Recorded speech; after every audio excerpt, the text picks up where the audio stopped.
फॉरेनची बायको काल परवापर्यंत फक्त मराठी चित्रपटात पाहायला मिळत होती, पण हल्ली फॉरेनर बायका आपल्या देशात वारंवार येताना पाहायला मिळतात. नुसते फॉरेनर पाहिले तरी आपल्या लोकांना आश्चर्य वाटतं आणि आता तर चक्क फॉरेनर मुलगी मराठी कुटुंबात सून म्हणून नांदायला येणार असेल तर काय चर्चा होणारच ना. अशी चर्चा सुरू आहे सांगलीतल्या बागणीमध्ये. पाहूया.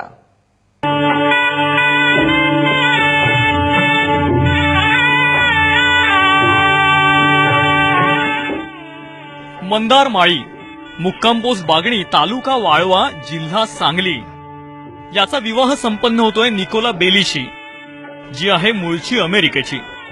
नवरा मुलगा सांगलीचा आणि नवरी मुलगी चक्क अमेरिकेतली.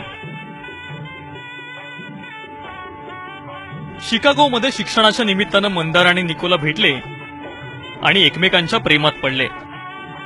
आता निकोला सांगलीची सून होणार आहे, तर मंदार अमेरिकेचा जावई. माझ्या मित्राच्या एका बर्थडे पार्टीमध्ये ती मला भेटलेली. त्या भेटल्यावर आमची चांगली मैत्री झाली. 7-8 महिन्यानंतर मस्त प्रेमात पण पडलो आम्ही. आता 2 वर्षानंतर आज लग्न आहे. Our first impressions are that it's like wonderful and everybody's very kind and very loving.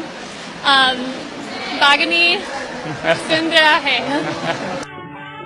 भारतात येऊन लग्नाच्या दिवशी निकोला मराठमोळ्या विवाह रूढींमध्ये रुळली होती.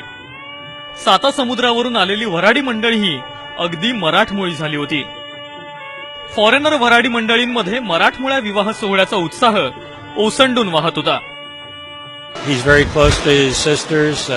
We like to see that, the closeness, the family, and we're happy to have him as a son-in-law in our family.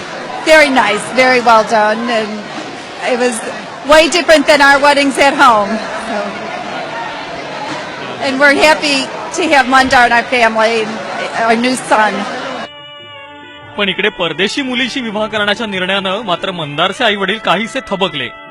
पण अखेर मुलाच्या सुखातच त्यांनी आपलं सुख मानलं. ग्रामीण भागामध्ये आज आम्ही त्याचा धुमधडाक्यानं लग्न लावून दिलेलं आहे.